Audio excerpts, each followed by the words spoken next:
Orient bell tiles studio से आप देख रहे हैं एबीपी न्यूज। नमस्कार, एबीपी न्यूज पर हाजिर हूं मैं रोमाना इसाल खान। शाम के 5 बजने को हैं। एबीपी न्यूज पर वक्त सबसे बड़े डिबेट शो महादंगल का है। वक्फ अमेंडमेंट बिल अब वक्फ अमेंडमेंट एक्ट बन गया है।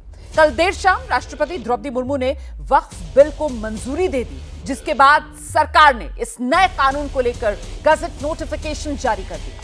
अब नए कानून को लागू करने की तारीख को लेकर केंद्र सरकार अलग से एक नोटिफिकेशन जारी करेगी, लेकिन वक्फ एक्ट को लेकर राजनीतिक घमासान थमने का नाम नहीं ले रहा। अब तक वक्फ एक्ट के खिलाफ आपको जानकर हैरानी होगी 6 याचिकाएं हैं, सुप्रीम कोर्ट में दायर हो चुकी हैं। इनमें कांग्रेस सांसद मोहम्मद जावेद, एआईएमआईएम के अध्यक्ष असदुद्दीन ओवैसी, आम आदमी पार्टी के विधायक अमानतुल्लाह खान की याचिकाएं शामिल हैं। और दूसरी तरफ वक्फ एक्ट के खिलाफ all India Muslim personal law board ने भी अपने आंदोलन के पहले चरण का ऐलान किया है, जो 11 अप्रैल से शुरू होगा। 11 अप्रैल यानी दिन शुक्रवार का चुना गया है। All India Muslim personal law board का प्रदर्शन दिल्ली के तालकटोरा स्टेडियम से शुरू होगा। वहीं वक्फ एक्ट के खिलाफ सबसे ज्यादा आर पार अगर कहीं छिड़ा हुआ नजर आ रहा है तो वो बिहार में। दरअसल बिहार में इसी साल विधानसभा के चुनाव होने हैं। तेजस्वी यादव कह रहे हैं कि उनकी सरकार अगर बनी तो फिर इस कानून को वो तो कूड़ेदान में फेंक देंगे। दूसरी तरफ वक्फ को लेकर रंग बदलने के सवाल पर आरजेडी और जेडीयू आमने सामने हैं। आरजेडी जहां नीतीश कुमार को गिरगिट बता रही थी, जेडीयू लालू प्रसाद यादव को अब गिरगिट कह रही है। तो आज महादंगल में पूछेंगे, वक्फ एक्ट किसका राजनीतिक हथियार? एक्ट पर मुस्लिम संगठनों के प्रदर्शन का कितना असर होगा? क्या सुप्रीम कोर्ट इस कानून पर रोक लगा देगा? और सवाल बड़ा यह भी है कि क्या वक्फ एक्ट पर घमासान के मुद्दे पर बिहार का चुनावी इम्तिहान इस बार होने जा रहा है? आज की चर्चा का सिलसिला शुरू करेंगे। परिचय मेहमानों का आपसे कराएंगे, लेकिन पहले जरा वार पलटवार देखिए।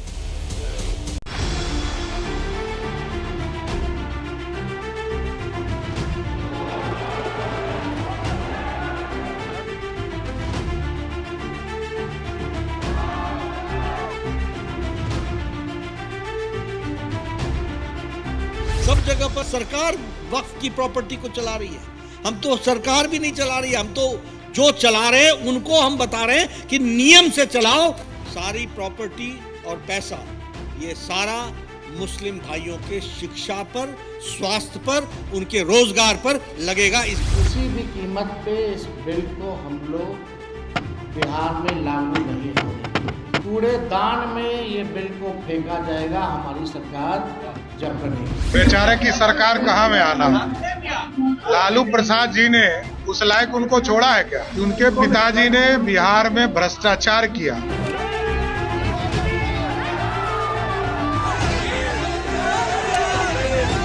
सरकार बनेगी इंडिया गठबंधन की, इन्होंने बिल पास किया है जो संविधान के विरुद्ध है। ऐसे बिल को खारिज करेंगे। कोई दिन में सपने देख रहा है तो सपने देखने से रोका नहीं जा सकता। अभी तक देश के किसी प्रधानमंत्री को किसी देश का सर्वोच्च रत्न मिला हो, कोई इस ख्वाब को देख रहा है तो और उसका अहंकार बोल रहा है। अपने वोट बैंक को बटोरने की, समेटने की ये सारी कवायद चल रही है। ये सब जो है पूरे बयानबाजी है।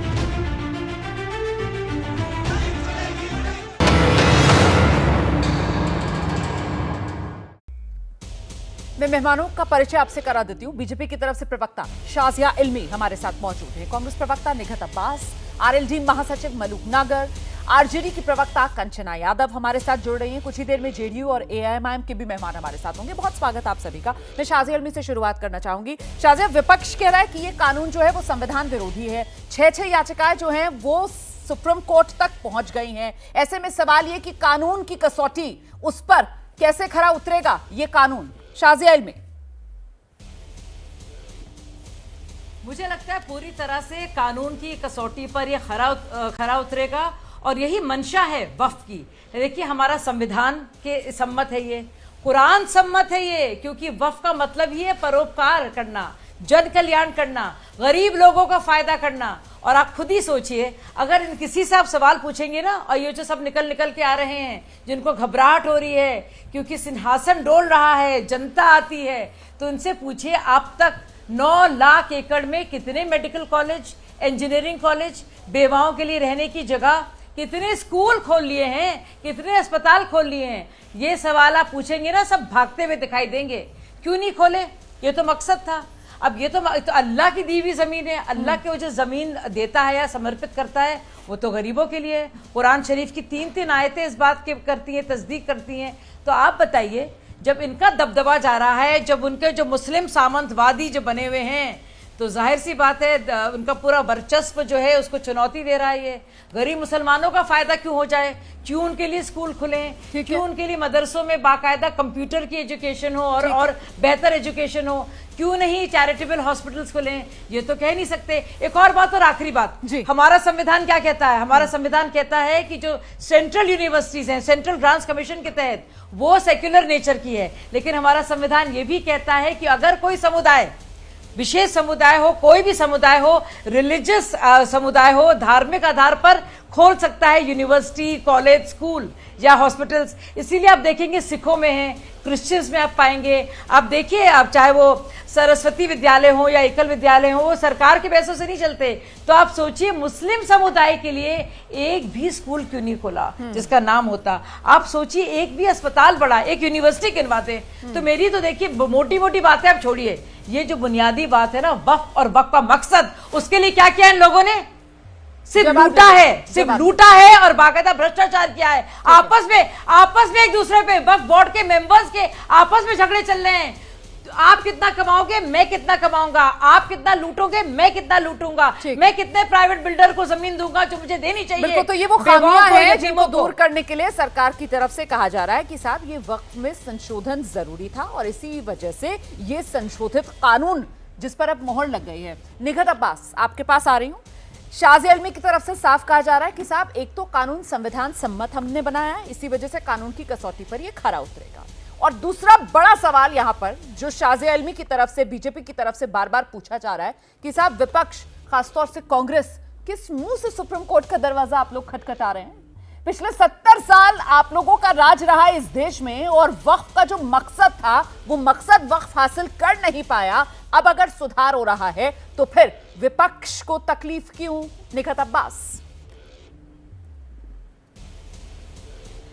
रुमाना जी, पहले तो मैं बता दूं कि जब तक कांग्रेस जिंदा है और जब तक राहुल गांधी जी की आवाज गूंज रही है, तब तक देश में कोई भी अल्पसंख्यक हो, SC ST हो, महिलाएं हो, OBC वर्ग हो या कोई भी किसान हो या वंचित वर्ग हो, मैं याद दिला दूं कि इनकी आवाज हम दबने नहीं देंगे। जो भी ये लोग प्रहार कर रहे हैं और लगातार प्रहार कर रही है भारतीय जनता पार्टी, अधिकारों का हनन कर रही है, ये हम खत्म नहीं होने देंगे। ये बड़ी बड़ी कसीदे पढ़ रही हैं शाजिया जी, और बता रही हैं कि हम तो सुधार कर रहे हैं और वक्त में हम अमेंडमेंट कर कर गरीबों का, मुसलमान गरीब का उत्थान करेंगे। अरे ये तो वही पार्टी है मैं तो जिससे सरकार में आते ही चाहे प्री मैट्रिक हो, चाहे पोस्ट मैट्रिक हो, स्कॉलरशिप खोले। फिर वही बात, शाजिया जी आपसे ज्यादा बुलंद आवाज रखती हूँ, बीच में मत बोलिए। वही तो बात है, बात तो वही है। निघत एक मिनट शाजिया, आपने अनइंटरप्टेड अपनी, मैं रुबिका जी अनइंटरप्टेड, मैं किसी के बीच में नहीं बोली। निघत मैं किसी के न्यूज़ बीच में नहीं बोली। माफी चाहती हूँ, माफी चाहती हूँ। निघत प्लीज आराम से, माफी चाहती हूँ, इतना ज्यादा संयमित तरीके से आप लोग अपनी बात रखिए प्लीज। सीरियस मुद्दा है। आइए निघत अब्बास, जवाब दीजिए। मैं तो संयमित तरीके से अपनी बात रख रही हूं। बिल्कुल भाषण मेरे बीच में कोई भाषण नहीं, मैं तो पूछ रही हूं कि वक्त ने क्या किया 70 साल में। रही हूं, अगर मैं जवाब दे रही हूं, तो उसे दूर अगर मैं जवाब दे रही हूं। ये वक्त की चिंता करे रोमाना जी, मुझे मैं सवाल का जवाब दे रही हूं। मैं सवाल का जवाब दे रही हूं। अगर आपको वाकई चिंता थी मुसलमानों की पढ़ाई की और आपको यूनिवर्सिटीज और कॉलेजेस की चिंता थी, तो मुझे बताइए ना, प्री मैट्रिक पोस्ट मैट्रिक सरकार में आती जो कांग्रेस पार्टी दिया करती थी मुसलमानों को स्कॉलरशिप्स, वो बंद क्यों करी? NAMF की स्कॉलरशिप, जो PhD MPhil की स्कॉलरशिप दी जाती थी बच्चों को, वो बीच में से छीन ली, बच्चों को घर बिठा दिया, बच्चों की पढ़ाई रोक दी। किसने रोकी? भारतीय जनता पार्टी की सरकार ने। स्किल डेवलपमेंट किसने रोका? भारतीय जनता पार्टी की सरकार ने। पढ़ो प्रदेश, जहां बच्चे जाके, मुसलमान बच्चे, सिर्फ मुसलमान नहीं, पूरी माइनॉरिटी कम्युनिटी के बच्चे बाहर जाकर, विदेश जाकर पढ़ सकते थे, स्कॉलरशिप्स मिला करती थी। किसने रोकी? भारतीय जनता पार्टी की सरकार ने। जो मुसलमान एरिया में डेवलपमेंट हुआ करती थी, उस डेवलपमेंट को हटा दिया, विकास का दायरा ही हटा दिया और वो एक जनरल कैटेगरी में डाल दिया। झूठ बर्दाश्त नहीं कर, भारतीय जनता पार्टी की सरकार में झूठ नहीं बर्दाश्त करूंगी मैं। सॉरी, झूठ भारतीय जनता पार्टी की सरकार लगातार बोल रही है। यानी कि आप ये कह रहे हैं मुसलमान इनके अब हो गया आपका, वो तो कॉम्पिटेंट ही नहीं है अपने बोर्ड को चलाने में, अभी बता नहीं पाए। यूनिवर्सिटी, स्कूल, कॉलेज, हॉस्पिटल, बता जवाब नहीं, सवाल का जवाब नहीं, मुझे मलूक नागर साहब के पास जाना होगा। आरएलडी के महासचिव है मलूक नागर है। बीजेपी और कांग्रेस के प्रवक्ताओं को आपने सुन लिया इस मुद्दे पर। अब मैं चल रही हूं मलूक नागर के साथ। मलूक नागर जी, मैं आपसे ये जानना चाहती हूँ, अच्छा लगा मुझे निगत अब्बास कि मोदी सरकार, देश की जो सरकार है उससे इतनी उम्मीद कांग्रेस की प्रवक्ता कर रही हैं। सारी उम्मीदें बीजेपी सरकार से हैं, उनको सारी शिकायतें देश की सरकारें होनी भी चाहिए तो उन्हीं से आप कर रही हैं। लेकिन जो वक्फ की कारगुजारियां अब तक रही हैं, अगर उस पर भी दो बोल दिए जाते और अगर वक्फ में खामियां हैं उसको दूर करने के लिए सरकार कदम उठा रही है तो उससे क्या तकलीफ? वक्फ में सुधार क्यों ना हो?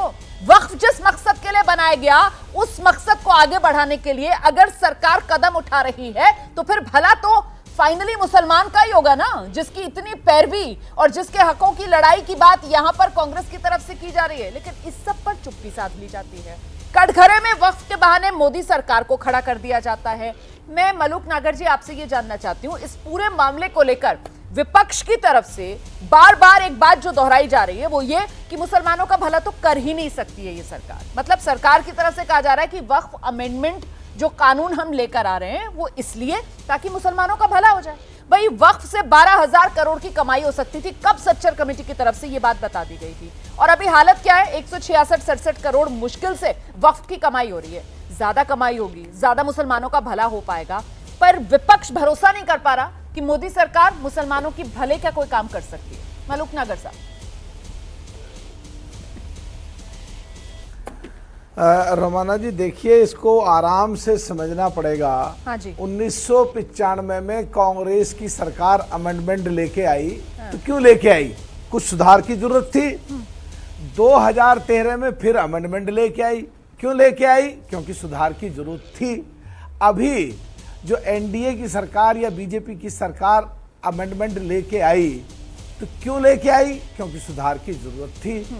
जो गरीब, मजलूम, दबे कुचले लोग हैं, जिनको जरूरत है शिक्षा की, मेडिकल की, स्वास्थ्य सुविधाओं की और तमाम सुविधाओं की, और लाखों करोड़ों की जो संपत्ति है उसमें से अगर सरकार कोई फंड क्रिएट करके ऐसी व्यवस्था बना के, नया कानून बना के अगर देश के मुसलमानों को कुछ तरक्की कराना चाहती है तो इन लोगों को अगर दर्द हो रहा है तो 1947 में रोमाना जी जाना पड़ेगा। जब देश आजाद हुआ 1947 में तो मुसलमानों की हर जगह हिस्सेदारी करीब 24% थी। किसी भी क्षेत्र में चले जाओ। और 2010 तक आते आते आते आते वो 1.5% के करीब रह गई। और 2014 में जब से मोदी जी की सरकार आई है फिर वो वापस 4.5% से लगातार ऊपर की तरफ चलती जा रही है। इन लोगों को पेट में दर्द हो रहा है। ये मुसलमानों के वास्तव में दुश्मन कांग्रेस और उसकी साथी पार्टियां हैं। ये मुसलमानों को डरा के इनकी वोट लेती रही, इनको दिया कुछ नहीं और शोषण करती रही। आज भी अफवाह फैला रही है। 370 के टाइम पे क्या किया जम्मू कश्मीर में, आज देश के क्या हालत है। सीएए के बारे में क्या अफवाह फैलाई, कितने लोग मरवाए, कितने जेल भिजवाए, कितने प्रदर्शन करवाए, कितनी झूठी खबरें फैलाई। क्या हुआ? कुछ नहीं, सब अच्छा चल रहा देश। और आज फिर देश की सरकार जब देश के मुसलमानों को सबका साथ सबका विकास अपने साथ लेकर के चलना चाहती हैं। जहां तक बात है हमारे नेता चौधरी चरण सिंह जी की विचारधारा पर चौधरी जैन जी को जो लगा, मुसलमानों के लिए आज भी अगर कहीं बात आती है हम आगे आकर के बात करने के लिए तैयार हैं। अगर कुछ हमें सुझाव थे हमने दिए और वो सुझाव रखे गए और माने गए। तो आज जो लोग अफवाह फैला रहे हैं और जो कुछ लोगों को पार्टियों में अगर कहीं कुछ की पूछ नहीं हो रही है, वो कोई एक आधा नेता किसी भी पार्टी का आके इस्तीफा दे दे और वो सुर्खी और अखबार में और टेलीविजन में छपने और दिखने के लिए, तो उसको लेकर के खड़े हो रहे हैं। अगर ये वाकई इस तरह की अफवाहें फैलाते रहे सो कॉल्ड इंडिया गठबंधन पार्टी और उसकी साथियां, तो आने वाले समय में रोमाना जी इनकी हालत बहुत बुरी हो जाएगी। जो भी पार्टी है सर, उसका जो ऑफिशियल स्टैंड मानने तो वही होगा ना, उसी को ऑफिशियल स्टैंड मानने होगा। सर एक सेकंड, एक ब्रेकिंग न्यूज आ रही है मलूक नागर साहब, मैं आपके पास आ रही हूं सर। ब्रेकिंग न्यूज है, दर्शकों को जरा जल्दी से बता देते हैं। दिल्ली के शाहीन बाग इलाके में बीजेपी पदयात्रा कर रही है। वक्फ एक्ट के समर्थन में बीजेपी की यह पदयात्रा है। बीजेपी अल्पसंख्यक मोर्चा इस पदयात्रा का आयोजन कर रहा है। जिस जगह पदयात्रा होनी थी वहां तो इजाजत नहीं मिली। शाहीन बाग में आरएएफ और पुलिस की टीम तैनात है। बीजेपी अल्पसंख्यक मोर्चा के अध्यक्ष जो हैं वो मौके पर पहुंचे हैं। प्रधानमंत्री को धन्यवाद कहना चाहता हूं ओखला के लोग कि आपने जो लूट के लाइसेंस को रद्द किया है और जो एक अच्छा कानून बनाया है जिसका नाम आपने उम्मीद रखा है। लोगों के मन में उम्मीद है कि अब इस वक्फ बोर्ड के काम से, उसके फायदे से, उसके पैसे से गरीब, बेवा, यतीम, मिस्कीन का फायदा होगा। मार्च की परमिशन मिल गई है आपको? अभी आप चलने जाने वाले गए? परमिशन वाली कोई बात नहीं है, ये कोई कार्यक्रम भी नहीं है। हाँ, हम जब यहाँ जमा हुए हैं तो कोई अप्रिय घटना ना हो, हमारे आने का कोई जो समाज के विरोधी लोग हैं उसका इस्तेमाल न करें। हम भी सावधानी बरत रहे, पुलिस भी सावधानी बरत रही है। पुलिस का काम है लोगों के रक्षा करना। आइए एक बार फिर से चर्चा का रुख कर लेते हैं। अब मैं कंचना यादव के पास आ रही हूँ।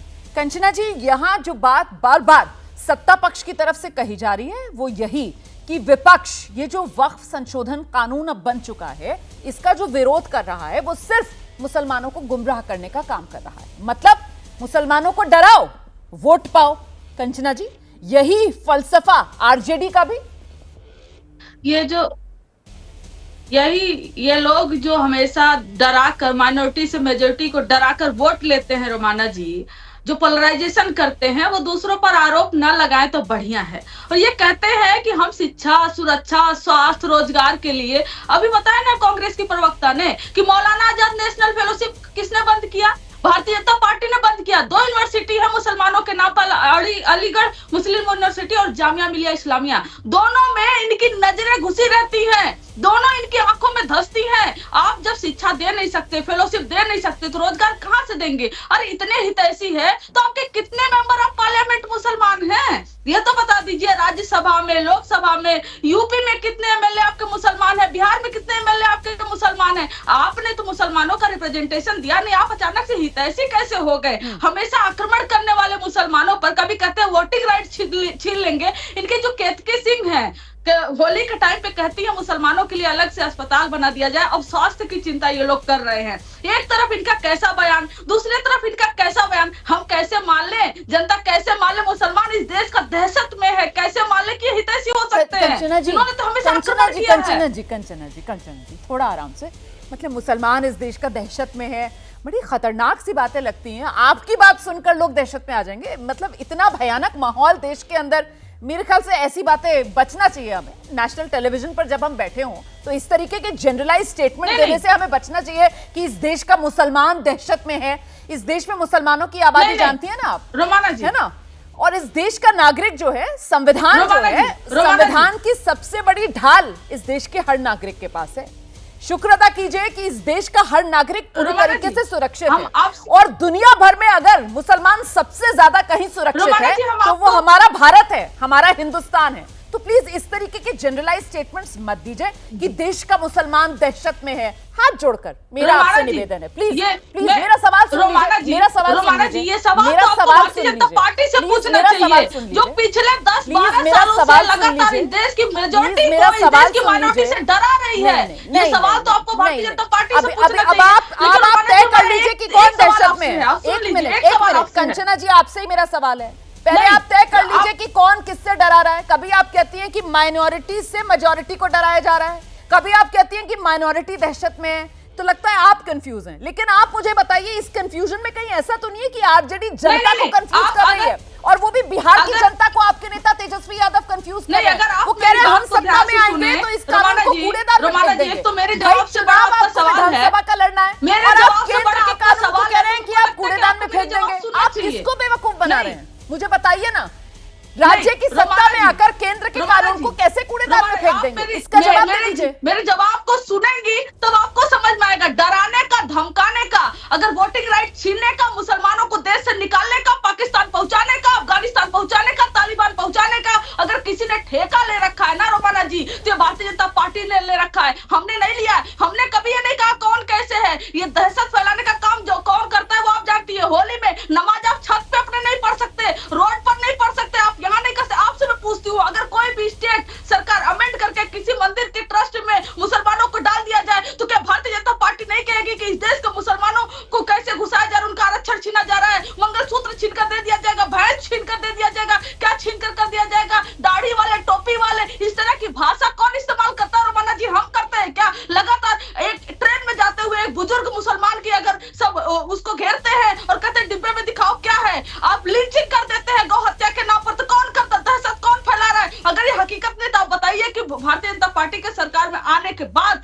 कितना ज्यादा दंगे मुसलमान, हिंदू और पाकिस्तान इस तरह की भाषा हुई है, इस तरह की हत्या हुई है गौ हत्या के नाम पर, तो दहशत कौन फैलाया देश में? हम फैलाए हैं क्या? आप अगर मुसलमान को डाल रहे हैं, हिंदू को डाल रहे हैं वक्त में, मैं फिर से कहती हूँ कि आप जो बातें कह रही हैं उनमें से बहुत से इंसिडेंट्स ऐसे हैं जो बिल्कुल न्यूज में हमने भी रिपोर्ट किए, लेकिन बात यह है कि ये सारे इंसिडेंट्स जो हैं वो लॉ एंड ऑर्डर से जुड़े हुए मामले हैं, और इन मामलों को लेकर अगर आप ये कहें कि देश का मुसलमान दहशत में है, तो मैं फिर से आपसे कहूंगी, आप आरजेडी की प्रवक्ता हैं, एक राजनीतिक दल की आप प्रवक्ता हैं, आपको इस तरीके के जनरलाइज स्टेटमेंट्स देने से बचना चाहिए कि हिंदुस्तान का मुसलमान दहशत में है, क्योंकि ये बहुत बड़ी बात और बहुत गंभीर बात आप कहती हैं जब आप इस तरीके की बात करती हैं। एक सेकंड, आपने विस्तार से अपनी बात रखी है, आपने विस्तार से अपनी बात रखी है, आपने विस्तार से अपनी बात रखी है। चिल्लाइए नहीं, चिल्लाइए नहीं, चिल्लाइए नहीं, चिल्लाइए नहीं, प्लीज चिल्लाइए नहीं, आराम से अपनी बात रखिए, आराम से अपनी बात रखिए, प्लीज। एक सेकंड, हम दहशत शब्द का इस्तेमाल करेंगे, मैं इस पर शाजिया इल्मी से जवाब लूंगी, लेकिन क्या आपके पास मेरे सवाल का जवाब था? तेजस्वी यादव मुसलमानों को क्यों गुमराह कर रहे हैं? तेजस्वी यादव बिहार के लोगों को क्यों गुमराह कर रहे हैं? हम सत्ता में आएंगे और कानून को कूड़ेदान में फेंक देंगे। वो ऐसा कैसे कर सकते हैं? अगर आप लोग बिहार की सत्ता में आ भी जाएंगे तो भी आप केंद्र के कानून को राज्य की सत्ता में आकर कैसे कूड़ेदान में फेंक देंगे? बताइए।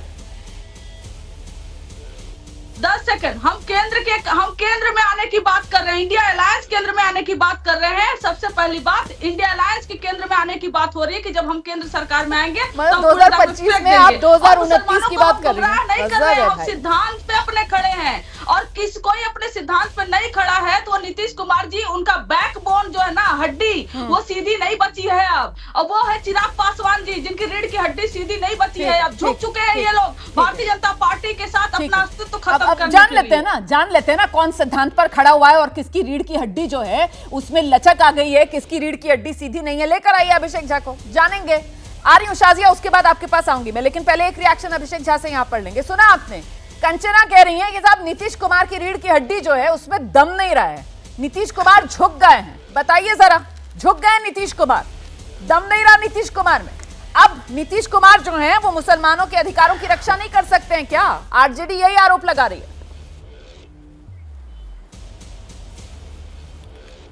अब आरजेडी से आप और क्या उम्मीद कर सकती हैं? नीतीश कुमार जी की रीढ़ की हड्डी अगर नहीं होती तो यही आरजेडी कहती है कि हमारी पार्टी तीसरे नंबर की पार्टी है, हमारे पास 45 विधायक हैं, फिर भी मुख्यमंत्री नीतीश कुमार जी ही कैसे हैं? चाहे गठबंधन का स्वरूप कुछ भी हो, अब भी लालू प्रसाद यादव जी ललायित रहते हैं कि नीतीश जी का नेतृत्व मिल जाएगा तो शायद फिर से इनके बेटे को, इनकी पार्टी को सहारा मिल जाए और ये सत्ता तक पहुंच जाए। तो खैर इनकी बातों में विरोधाभास है। वक्फ संशोधन बिल पास हो चुका है रोमाना जी, कानून बन गया, अब चैप्टर बदल चुका है और इस बदले हुए चैप्टर में इनका बदला हुआ, हाँ भाई, अब इनके बदले हुए चैप्टर में जरा बदला हुआ स्वरूप देखिए, गिरगिट भी शर्मा जाए कैसे। अब ये एक तरफ कह रहे हैं कि हम कोर्ट में जाएंगे, कोर्ट में जाने के लिए कोई भी स्वतंत्र है, किसी को भी अगर बात पचती नहीं है जा सकते हैं, लेकिन महान है तेजस्वी यादव जी। एक बार फिर से तेजस्वी यादव जी ने इस बात का परिचय दिया है कि उनके पास संसदीय परंपरा तक की कोई जानकारी नहीं है, और उनके प्रवक्ता भी बेशर्मी से इस बात को डिफेंड कर रहे हैं कि भाई संसद में पारित कानून को ये बिहार में जब सत्ता में आएंगे तब सीधा उठाएंगे, कूड़ेदान में फेंक देंगे और वो खत्म हो जाएगा। उन्होंने तो 2029 पे ले गई है वो। मैंने यही सवाल उनसे पूछा, वो कह रहे हैं नहीं, हम तो कह रहे हैं जब इंडिया गठबंधन सत्ता में आएगा, मतलब 2029 लोकसभा चुनाव के लिए वो ले गई हैं। अरे ये शिफ्ट करके गोल पोस्ट। हाँ जी, तेजस्वी जी बिहार से बैठे बैठे इंडिया गेट भी हिला सकते हैं, उनके पास दिव्य शक्ति हो सकती है, लेकिन देश संविधान और कानून से ही चलेगा। भाई आपको इतनी समझ होनी चाहिए कि संसद से पारित कानून को आप बिहार के अंदर कैसे बदल सकते हैं? बिल्ली दूध पीती है, आंखें मूंद लेती है, ये सोचती है कि दुनिया उसको नहीं देख रही है, वास्तविकता क्या होती है सबको मालूम है। तो वही स्थिति इनकी है। अब दूसरे एस्पेक्ट पर चले आते हैं। आप भी बड़े अदब के साथ मैं आपसे पूछता हूं, रोमाना जी आप भी एक मुसलमान हैं, क्या आप दहशत में हैं? मुझे लगता है आपका जवाब नहीं होगा। आप एकदम मजे से अपना काम जो कर रही थी वही काम कर रही हैं। हमारे भी कई सारे मित्र हैं, कई सारे साथी, कई सारे नेता हैं, सब लोग अपनी अपनी बात रख रहे हैं। देश की संसद में चीजें आई, जेपीसी बनी, बहस हुई और मेजॉरिटी के आधार पर चीजें पास हुई। अब ये लोग इसको पॉलिटिकल एजेंडा की तरह इस्तेमाल करेंगे।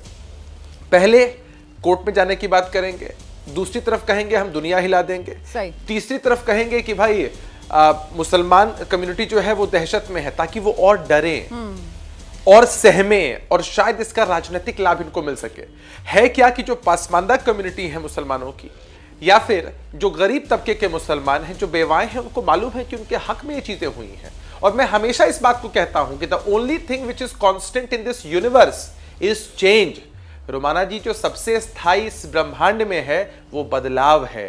साल 2013 में जो मोबाइल फोन हम इस्तेमाल करते थे अच्छा था, बेहतर था, लेकिन क्या अब भी साल 2013 वाला ही मोबाइल फोन आप इस्तेमाल कर रहे हैं? नहीं ना। साल 2025 में हम 2025 का मॉडल इस्तेमाल कर रहे हैं। सही बात। तो भाई अपग्रेडेशन हर चीज की होती है। डिस्कशन हुआ, हो सकता है आज जो संशोधन हुए हैं हमें लगेगा 10 वर्षों के बाद इसमें और संशोधन की आवश्यकता है। बहस होगी, लोकतंत्र की एक खूबसूरती होती है, लेकिन इसको एक ना एजेंडा, एक नैरेटिव सेट करना है। दो किस्म के लोग बहुत परेशान हैं। अभिषेक, आपने बहुत बढ़िया बात की, एक जिनको इसका पॉलिटिकल लाभ नहीं मिल रहा है। बहुत बढ़िया बात की है। मुझे लगता है इसी पर थोड़ा सा आगे चर्चा को लेकर चलते हैं। मैं आदिल हसन के पास चल रही हूँ लेकर दर्शकों को, प्रवक्ता हैं AIMIM के। आदिल साहब, मैं आपसे ये जानना चाहती हूँ कि साहब सुधार की जरूरत इस वक्फ कानून में थी, सरकार ने वो सुधार कर दिया। मुझे बताइए कि आप लोग इसे अपने सियासी हथियार के तौर पर इस्तेमाल क्यों कर रहे हैं? और पूरी जिम्मेदारी से मैं आपसे ये सवाल पूछ रही हूँ आदिल हसन, क्योंकि आज तक तो हमने नहीं सुना कि AIMIM की तरफ से एक बार भी ये मांग उठी हो कि साहब पसमानदा मुसलमान, गरीब मुसलमान, बुजुर्ग मुसलमान, बेवाएं, यतीम, जिनके लिए काम करना चाहिए वक्फ को, उनके लिए वक्फ काम नहीं कर रहा है, इसमें कुछ सुधार लेकर आओ। अभी तक तो सबने वक्फ की जमीनों को अपनी बपौती मान लिया था, है ना? वक्फ की जमीनों पर किस तरीके से कब्जा करके वहां पर पूरा का पूरा खेल चल रहा था, अब उस पर लगाम लग रही है। दो तरफा मार का डर सता रहा है, इसीलिए वोट बैंक को सुलगाने का काम नेता कर रहे हैं आदिल हसन साहब। मैम, तेलंगाना वाहिद एक राज्य है जो पूरे हिंदुस्तान में, जहां अकबर ओवैसी साहब फ्लोर लीडर और सबसे ज्यादा माइनॉरिटी का बजट है। Telangana state minority residential school है जिसमें 1.25 लाख माइनॉरिटी के और दलित के कम्युनिटी के बच्चे पढ़ते हैं। तेलंगाना में बजट ज्यादा है, माइनॉरिटी के बच्चे पढ़ते हैं। तेलंगाना में माइनॉरिटी का रिजर्वेशन आंध्रा तेलंगाना में था।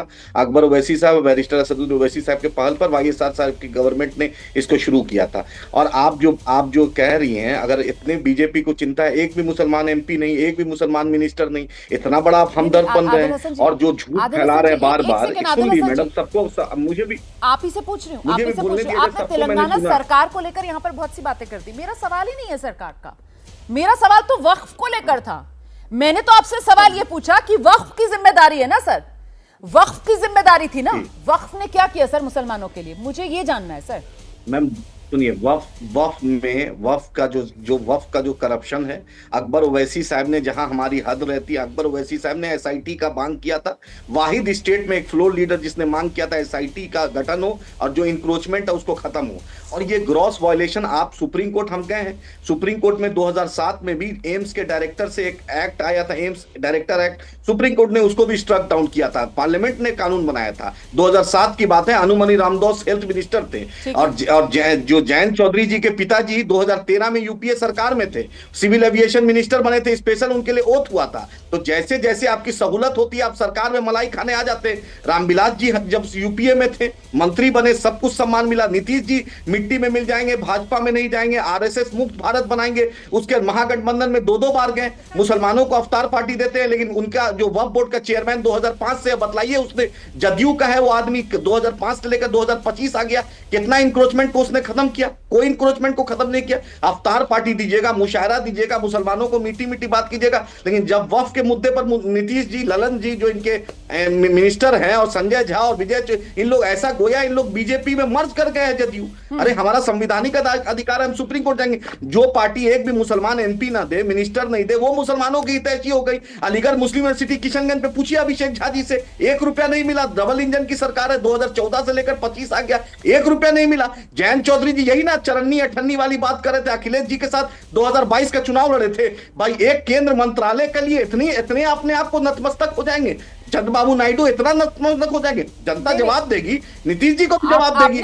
जो खानका जाते थे, जो मदरसा जाते थे, वक्त आएगा। पूरी की पूरी जो अपनी बात है वो सहूलियत की राजनीति, और बाकी राजनीतिक दल वो किस तरीके से इधर से उधर पाला बदलते हैं, इसके इर्द गिर्द समेट कर रखते हैं। ठीक है आदिल हसन साहब, जदयू का विलय हो जाएगा भाजपा में, जदयू का एग्जिस्टेंस नहीं रहेगा। आदिल हसन साहब ब्रेक लगाइए, बात पर ब्रेक लगाइए। नहीं आप नॉन स्टॉप बोलिए, जनता समझ नहीं पाएगी, दर्शक समझ नहीं पाएगा। ठीक है, देश की जनता जान रही है। नहीं आप समझा ही नहीं पाए सर, ज्यादती क्या हुई है ये तो आप समझा ही नहीं पाए ना। आपने तो राजनीतिक विरोधियों को लपेटे में ले लिया। लेकिन एक मिनट, जो आपने सवाल यहाँ पर उठाया है, छोटा सा एक जवाब लेती चलती हूँ। अभिषेक जल्दी से बताइए। उन्होंने कह दिया है कि साहब वो किशनगंज के अंदर अलीगढ़ मुस्लिम यूनिवर्सिटी वहां पर जो बनना था उसका एक कैंपस, उसका क्या हुआ? पैसा मिला क्या केंद्र की तरफ से, या उस पर कोई अड़चन है? नहीं मिला। जवाब ले रही हूँ ना भाई, सुन लीजिए जवाब, उनके पास भी होगा कुछ जवाब, बैठे हुए हैं वो। देखिए सुन लीजिए। हाँ। 110 करोड़ का बजटीय प्रावधान मुझे लगता है संभवतः पहली बार किसी सरकार ने किया होगा सिर्फ वक्फ के डेवलपमेंट के लिए। तो बिहार की सरकार और केंद्र की सरकार की सोच अल्पसंख्यकों के लिए क्या है उसका सर्टिफिकेट हमें इनसे नहीं चाहिए। सुन लीजिए, रुक जाइए। एक मुद्दे को, किसी भी अपवाद को आप संवाद का आधार नहीं बना सकते हैं। हम नालंदा यूनिवर्सिटी बन सकता है, लेकिन एएमयू किशनगंज नहीं बन सकता है। सांप्रदायिक तनाव यूनिवर्सिटी बन सकता है, लेकिन मुसलमानों की केंद्र की सरकार से जो कुछ मिल रहा है वो बिहार के लोगों को मालूम है। अरे आप भैया, आप एक काम कर रहे हैं, ठीक है। आप कहिए कि आप धार्मिक पार्टी, आप कहिए कि आप धार्मिक पार्टी। अभिषेक का सवाल इसलिए महत्वपूर्ण हो जाता है क्योंकि विपक्ष की तरफ से जो सबसे बड़ा हथियार इस्तेमाल किया जा रहा है वो यही तो है कि साहब मुसलमानों के लिए कुछ किया ही नहीं जा सकता है, क्योंकि मुसलमानों के लिए कुछ भला करती नहीं है ये सरकार। इसीलिए मैंने स्पेसिफिकली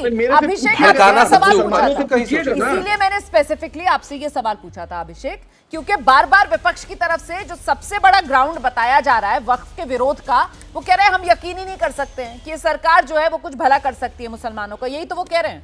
इसीलिए सवाल महत्वपूर्ण हो जाता है कि क्या हुआ, वो कैंपस जो अलीगढ़ मुस्लिम यूनिवर्सिटी का किशनगंज में बनना था उसको लेकर आगे क्यों नहीं बढ़ पाई है नीतीश सरकार? नहीं बात, अच्छा एक बात बताइए। हाँ। कि एम्स बनना था दरभंगा में। हाँ। लंबे समय तक चीजें वहां पेंडिंग रही, उसके बाद चीजें निष्पादित हुई। हाँ। जिस बात की वो चर्चा कर रहे हैं, अगर वहां चीजें पेंडिंग है तो इसका ये मतलब नहीं कैंसिल हो गई हैं, आगे होंगी। इसको ये एकदम अपवाद को चुन करके ये आधार बना रहे हैं कि सरकार की मंशा गलत है। अरे भैया, सरकार इतनी योजनाएं देती है, उसके बारे में जिक्र क्यों नहीं? अरे आप अपने आदिल भाई जहां बैठे हैं, अपने पंचायत में जाए, अपने सगे संबंधियों से पूछे नौकरी में है कि नहीं। ऐसा नहीं है कि वो रद्द हो गई है, वो धीरे धीरे प्रोसेस में आती है। ठीक है, मैं अब शाहजेल में का रुख कर रही हूँ, लेकिन उससे पहले मलूक नागर साहब क्या कहना चाह रहे हैं? जल्दी से मलूक नागर साहब, एक minute please Adil ji, please Adil ji, एक मिनट। मलूक नागर जी को भी सुनिए ना, उनको भी आपने लपेटा था। आइए मलूक नागर जी। रोमाना जी, आदिल साहब बैठे होमवर्क करके नहीं आए बेचारे। अगर इस वक्फ बोर्ड से मुसलमानों में पसमंदा मुसलमान हो या पिछड़े मुसलमान हो या दलित मुसलमान हो, इनसे पूछो, दलित मुसलमानों को जानते भी नहीं होंगे। पाकिस्तान हिंदुस्तान की बाउंड्री पे 1200 किलोमीटर में पूरे दलित मुसलमान हैं जो एसटी में आते हैं, जो गुजर मुसलमान हैं। क्या कभी वक्फ बोर्ड का उन्होंने उनको कभी फायदा पहुंचाया है? अगर आज उन्हें पहुंचाने की बात हो रही है तो इन लोगों को मिर्ची लग रही है, जानते भी नहीं है। अच्छा, मैं एक बात और कह रहा हूं, इन्होंने भी कहा कि क्या मुसलमानों को बीजेपी ने कभी कोई टिकट दिया? इनकी होमवर्क इनकम्प्लीट है। कश्मीर, जम्मू कश्मीर में पाकिस्तान हिंदुस्तान की बाउंड्रीज है। उस दलित मुसलमान को, गुजर मुसलमान को, गुजर बकरवाल को, गुलाम अली खटाना को राज्यसभा का एमपी बनाया हुआ है।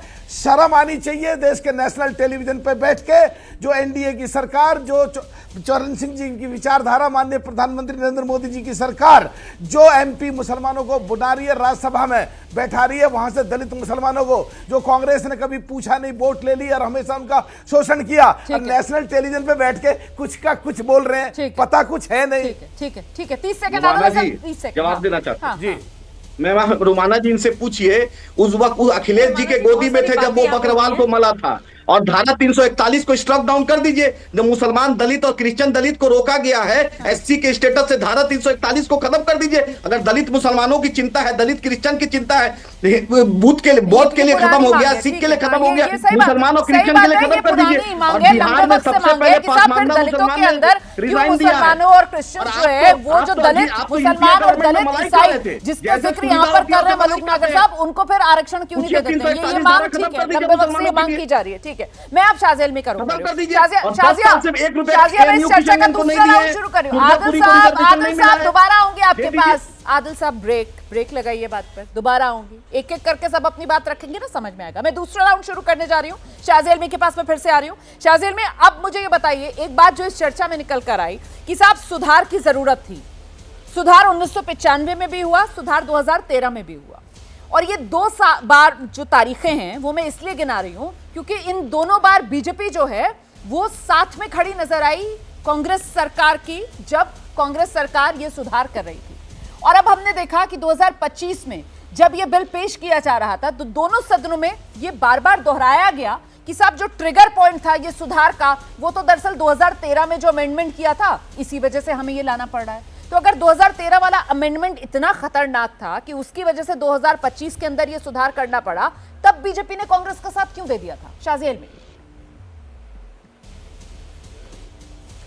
देखिए, 2014 के चुनाव से ठीक पहले, मॉडल कोड ऑफ कंडक्ट लगने से पहले ये एक दांव खेला गया, और उसमें नरसिम्हा राव जी को लगा होगा कि अब सारे मुसलमान साथ आ जाएंगे, तो उन्होंने चाहे सीजीओ कॉम्प्लेक्स हो, आधा कनॉट प्लेस हो, पार्लियामेंट के आसपास की सारी ज़मीन बाकायदा वक्फ को दे दी। लेकिन उसका असर आपने देखा, हम लोग पूरी तरह से पार्लियामेंट में अल्पसंख्यक में थे, और तब इतना इवॉल्व भी नहीं हुआ था पार्टी का पूरा सोच इसके ऊपर, तो हम लोग ने इस पर अपना विरोध तब भी प्रकट किया। लेकिन जाहिर है अब हम जब सरकार में आए हैं और 2013 से 2025 तक 21,000 एकड़ और नई जमीनें आई हैं, और उनको भी नोटिफाई नहीं किया गया है। और जब आप देखते हैं इसके रिकॉर्ड्स, तो नई जो प्रॉपर्टी तब एक्वायर हुई है क्योंकि उसमें है, तो अब उसके मुतालिक इसको पर काम करना पड़ रहा है। लेकिन मुझे थोड़ा वक्त दीजिए क्योंकि बहुत सारी बातें हुई, मैं सबका जवाब एक साथ देना चाहती हूँ। क्या बोलिए, कांग्रेस की नुमाइंदगी कर रही है मेरी बहन निगत क्या कह रही है कि राहुल गांधी की गूंज सुनाई गई। राहुल गांधी की सिर्फ चुप्पी और खौफ सुनाई दिया सबको। उनको डर लग रहा है कि केरल के जो क्रिश्चियन है ना, नाराज हो जाएंगे, और उनकी बहन जो वायनाड की एमपी हैं घबराई हुई हैं। इसलिए जब बात आ रही थी वक्फ संशोधन की, उन्हें चाइना याद आ गया, उन्हें इकोनॉमी अर्थव्यवस्था याद आ गई, यानी कि इस पर बोलना नहीं है। सुनिए क्यों, क्योंकि वहां पे ईसाई भी ऐसे ग्रुप्स हैं जो चाह नहीं रहे हैं कि वक्फी जमीन पे में पर संशोधन ना हो। सुनिए एक पॉइंट, नहीं एक एक करके, बस मुझे 2 मिनट आप दे दीजिए, मैं सारी बात कर लूँ ना। हाँ। अच्छा, फिर कहा गया सरकार क्या कर रही है। हाँ। यानी कि वक्फ बोर्ड के 9 लाख एकड़ में क्या हुआ ये बताना नहीं है। कितने मुसलमानों के लिए स्कूल है, कॉलेज है, यूनिवर्सिटी है, अस्पताल है, इस पर चुप, क्योंकि कुछ बोलने कोई नहीं है। हाँ तो सुनिए, लेकिन अब हम बताते हैं, साक्षरता मुसलमानों की 2014 से पहले 68% थी, 68 बढ़कर वो 79 हो गई है, यानी कि 11% उसमें इजाफा। और सरकार में नुमाइंदगी कितनी कम थी, 4.5, वो बढ़कर 10% से ज्यादा हो गई है। मुद्रा योजना, माइक्रो क्रेडिट स्कीम, इन सब बातों का जिक्र राजेंद्र सचर कमेटी में होता है कि माइक्रो क्रेडिट स्कीम नहीं है। क्या आप जानते हैं कि 14% आबादी है, 14.6% मुसलमानों की पूरे देश की आबादी में। और मालूम है कितने इसमें लाभार्थी थे, 36%, 36%। नहीं 2 मिनट, आवास योजना में एक घर तो बना के दिया नहीं जी, वक्फ की जमीनों में अफोर्डेबल हाउसिंग मिल जाती गरीब मुसलमानों को, वो तो छोड़िए, हमने करके दिखाया है, उसमें 32% मुसलमान थे। एक और जरूरी बात जल्दी से, अब ये अभी भी क्या बोले भाई साहब आदिल हसन साहब, क्या बोले आदिल हसन साहब, क्या बोले कि ओवैसी जी ने भी SIT, तो ओवैसी जब SIT प्रोब करें तब ठीक है। लालू जी जब पार्लियामेंट में बोले 2010 में, अरे वक्फ ने कितनी प्रॉपर्टी छीन ली है, पूरा करप्शन है, इसमें बदलाव चाहिए, तब ठीक है। ममता बनर्जी में 2010 में जब ज्योति बोसो की सरकार के वक्फ बोर्ड के कार्यकाल के तौर पे पूरी तरह से सीबीआई प्रोब कराई तब भी ठीक था। लेकिन अब जब करप्शन की बात हो रही है तो डावाडोल मामला है। अभी तक मैं सवाल के जवाब का इंतजार कर रही हूँ कि वक्फ बोर्ड अगर इतना शानदार था कि संशोधन की जरूरत नहीं है तो आप बताइए कितने स्कूल, कितने कॉलेज, कितने अस्पताल खोले। बस मैं इसी बात पे रहना चाहती हूँ, ये जवाब मुझे मिल जाए। ठीक है, सेकंड राउंड में आ गई हूं मैं। शाज़िया इल्मी ने अपनी बात रख दी है, निगहत अब्बास का रुख कर रही हूं मैं। निगहत आइए, वक्फ को लेकर सवाल पूछा जाए उसका हिसाब नहीं देना। बार बार यहाँ पर शाज़िया इल्मी सीधा सवाल पूछ रही हैं, कितने स्कूल, कितने हॉस्पिटल, कितने कॉलेजेस, वक्फ को लेकर हिसाब नहीं देना। मोदी सरकार को कटघरे में खड़ा करना है। मोदी सरकार से सारे सवाल जवाब कर लेने हैं, सारा हिसाब ले लेना है। यही है कांग्रेस की फिलॉसफी। आइए निगहत भाई, सरकार में बैठे हैं रोमाना जी, सरकार में बैठे हैं, इनसे नहीं सवाल पूछेगी मुसलमान कौम जो लगातार बोल रहे हैं, कसीदे पढ़ रहे हैं कि हम मुसलमान कौम के उत्थान की बात कर रहे हैं, तो किससे सवाल पूछिएगा? मैं तो पिछले 10 साल के आंकड़े गिनवा रही हूँ। आपने बहुत अच्छी बात की, जवाब तो दे दीजिए।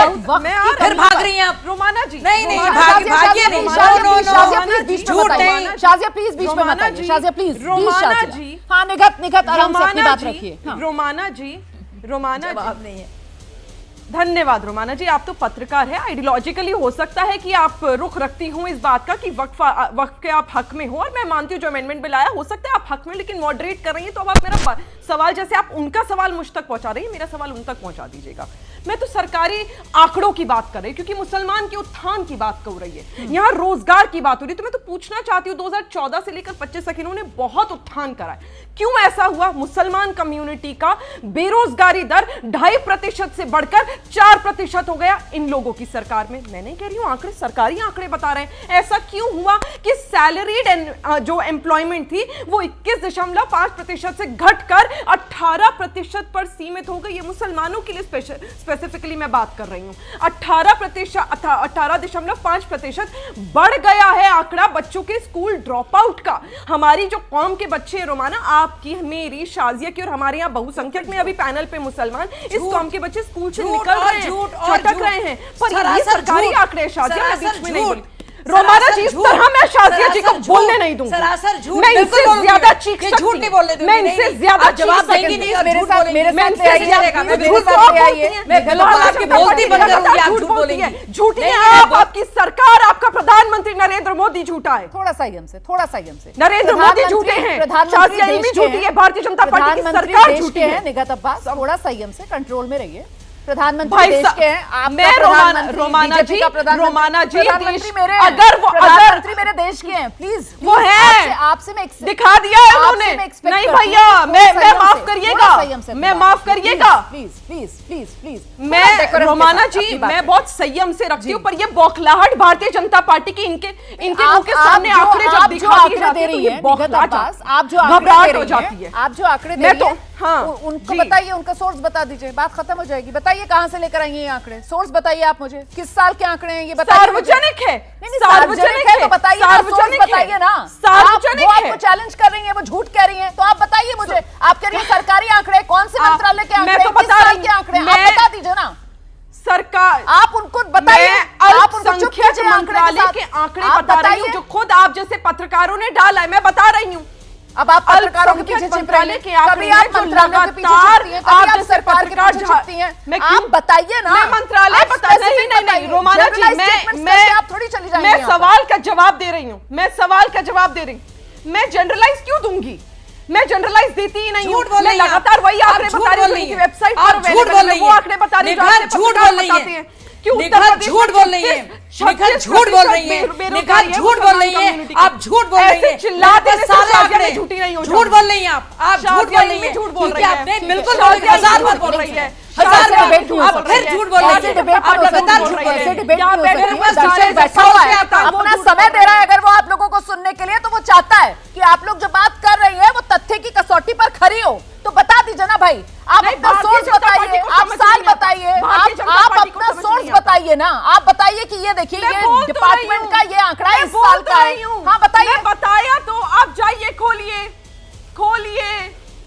मैं कह तो रही हूँ, क्या चाहिए, कहाँ खोलिए, इन्हीं की वेबसाइट पर अवेलेबल है। आगे बढ़िए आप, कंचना को लेकर आइए हमारे साथ, बहुत देर से आपकी बारी का इंतजार कर रही हैं। कंचना, मैं ये जानना चाहती हूँ, विपक्ष के लिए सिर्फ और सिर्फ एक सियासी हथियार बन गया है, मतलब वक्फ जो है उसके विरोध में कहने के लिए कुछ नहीं है। सिर्फ और सिर्फ मोदी सरकार की घेराबंदी करनी है, मोदी सरकार पर निशाना साधना है, इसीलिए खामियां सारी मोदी सरकार की गिनाई जा रही हैं। भाई ये वक्फ कानून आ रहा है और अगर मुसलमानों का इससे कुछ भला हो जाएगा तो फिर विपक्ष को क्या तकलीफ हो रही है? आप लोग तो अलग ही लेवल पर गिरगिट तक पहुंच गए, वहां पर भूल गई 2010 में लालू प्रसाद यादव की तरफ से कहा गया था ना, और सदन में खड़े होकर लालू प्रसाद यादव ने कहा था कि साहब इसको कंट्रोल करने की जरूरत है, तब कोई दिक्कत नहीं हुई थी, अब बहुत दिक्कत हो रही है। आइए रोमाना जी मुझे मालूम है कि जब जदयू के प्रवक्ता और बीजेपी के प्रवक्ता बोल रहे हैं तो आपका मुंह से एक शब्द निकल रहा है, परफेक्ट परफेक्ट, आप यह बोल रही हैं, लेकिन काश हमारे लिए भी एक बार परफेक्ट निकल जाता। कंचना जी आपने क्या बोला, एकदम परफेक्ट, कोई बात नहीं। आप ऐसे जनरलाइज स्टेटमेंट दे रही हो कि देश का मुसलमान दहशत में है, तो मैं परफेक्ट कैसे कह दूं? जवाब दे रही हूं, कैसे कह दूं परफेक्ट? आप कह रही हैं देश का मुसलमान दहशत में, मैं आपसे यहाँ पर आपसे दहाड़ कर सवाल पूछ रही हूँ, आप कह रही है देश का मुसलमान दहशत में, बताइए मतलब मैं परफेक्ट कैसे कह दूं? हाँ आइए, मैं तो सिर्फ अपने दर्शक को क्लैरिफाई कर रही थी कि मैं क्यों नहीं कह रही हूँ। नहीं सुन लीजिए, कोई बात नहीं, प्लीज आइए, प्लीज कोई बात नहीं, वो दर्शक है। नहीं रोमाना जी, दर्शक जिसको परफेक्ट कहना है कहेंगे, आप जिसको कहना है आप उसको कहिए, लेकिन हम आपसे पूछना चाहते हैं गरीब मुसलमान, आप कह रही हो वक्त से गरीब मुसलमानों का भला होगा, तो हम कह रहे हैं कि ठीक है वक्त में अमेंडमेंट करके हिंदू की जगह आप गरीब मुसलमान ही रखते हैं, आप हिंदू डालकर गरीब मुसलमान का भला कैसे करेंगे? तो गरीब मुसलमानों को रखना चाहिए इतना वोट पे, आप कंपल्सरी कर देते, मैंडेटरी कर देते। आप करप्शन की बात कर रहे हैं, 2014 की, आप 10 की बात करें लालू जी की, 2009 में और 2014 में बीजेपी के मैनिफेस्टो पे था कि वक्त की प्रॉपर्टी पे जो अवैध कब्जा हो चुका है, औरों ने किया, सरकारों ने किया है, उसको हम छुड़वाएंगे। कौन बोला था? ये भारतीय जनता पार्टी के मैनिफेस्टो में 2009 और 2014 दोनों में था। गिरगिट की तरह रंग कोई बदलना जानता है तो भारतीय जनता पार्टी और जदयू हम नहीं, हम तो अपने सिद्धांत के साथ खड़े हैं। कहीं भी अवैध कब्जा है, कहीं भी है, लालू जी का यही कहना था, चाहे वक्त की प्रॉपर्टी हो या नहीं हो, उस पर कड़े से कड़े, सख्त से सख्त कानून बनने चाहिए। लेकिन आप कड़े कानून कहाँ बना रहे हैं? आप तो कानून ऐसे बना रहे हैं कि नागपुरियों का कब्जा हो जाए उस पर, आरएसएस का कब्जा हो जाए उस पर। और माइनॉरिटी कमीशन से वक्फ बोर्ड ने 20,000 करोड़ रुपए मांगे थे स्कूल खोलने के लिए, यूनिवर्सिटी खोलने के लिए, पता है 0 पैसे मिले। माइनॉरिटी कमीशन ने 0 पैसे दिए, एक भी रिकमेंडेशन नहीं किया कि सरकार को इतना पैसा वक्फ बोर्ड को देना चाहिए यूनिवर्सिटी और कॉलेज खोलने के लिए। आप सवाल पूछोगे और कंट्रोलर, उसके रेगुलेटर, ट्रिब्यूनल के मेंबर, उसके जितने भी मेंबर होते हैं वक्फ बोर्ड के ना, सरकार ही तय करती है। आप जो बात कह रही है मैं उसको आगे लेकर चल रही हूँ, आप जो बात कह रही है मैं उसको आगे लेकर चल रही हूँ, लेकिन सवाल तो यहाँ पर यही है ना कि साहब वक्फ के पास तो अपनी इतनी आमदनी हो सकती थी, हजारों करोड़ की आमदनी हो सकती थी वक्फ की। वक्फ का ही तो जमीन का मिसमैनेजमेंट हुआ है, इसी वजह से सरकार जो है वो सुधार के तौर पर ये कानून लेकर आ रही है ना। वक्फ को किसी का मुंह ही नहीं देखना पड़ेगा, उसकी अपनी आमदनी इतनी होगी कि वो अपने स्तर पर ही सब कुछ चला सकता है। लेकिन आपने जो एक बात कही है, जल्दी से अभिषेक झा को ले आइए और अभिषेक झा मुझे इस बात का जवाब दीजिए। यहाँ पर कंचना की तरफ से वक्फ को लेकर कहा गया कि साहब बोर्ड के अंदर गैर मुस्लिम को रखने की क्या जरूरत थी? मुसलमान कम पड़ गए थे क्या? वो पसमानदा, वो पिछड़े, वो बेवाएं, वो बुजुर्ग, वो यतीम, उन्हीं मुसलमानों को शामिल कर लेते बोर्ड में, गैर मुस्लिम को क्यों? जेडीयू ने रजामंदी दी थी कि हाँ वक्फ बोर्ड के अंदर गैर मुसलमानों को रखना चाहिए। अभिषेक, अब एक बात बताइए कि वक्फ बोर्ड राजस्थान में भी है, अन्य प्रदेशों में भी है, वहां भी आपने उदाहरण इसके देखे हैं कि गैर मुस्लिम वहां रहे या प्रावधान वहां पर था। आप जानती हैं कि हिंदू मान्यता के हिसाब से तिरुपति बालाजी का जो मंदिर है जी बहुत प्रसिद्ध है, बहुत प्राचीन है। वहां का भी जो ट्रस्ट है वहां भी नॉन हिंदूज उसमें रहने के प्रावधान है। तो क्या दिक्कत समस्या इसमें हो गई आपको? अरे मेन मुद्दा क्या है? मेन मुद्दा यह है कि वक्फ की जो संपत्तियां हैं उनका बेजा इस्तेमाल लोग करते हैं, उसका अनैतिक लाभ लेते हैं और जिन तक इसका लाभ पहुंचना चाहिए वो नहीं पहुंच पा रहा है। तो इस पर तो कहीं चर्चा ही नहीं है कि भाई ये जो कड़े कदम उठाए गए हैं कि ट्रांसपेरेंसी हो, इनकम एंड एक्सपेंडिचर दोनों में ट्रांसपेरेंसी। समय देखिए मेरे पास इतना ये स्वागत योग्य कदम नहीं है इनके हिसाब से। आज बहुत बहुत शुक्रिया आप सभी का हमारे साथ जुड़ने के लिए। समय हमारे पास इतना ही है, कुल मिलाकर संसद से पास हो चुका है, लेकिन अभी सुप्रीम कोर्ट में एक टेस्ट इस वक्फ कानून का बाकी है। हम छोटे से ब्रेक के लिए यहां पर रुक रहे हैं, फौरन लौट रहे हैं, रहिए हमारे साथ।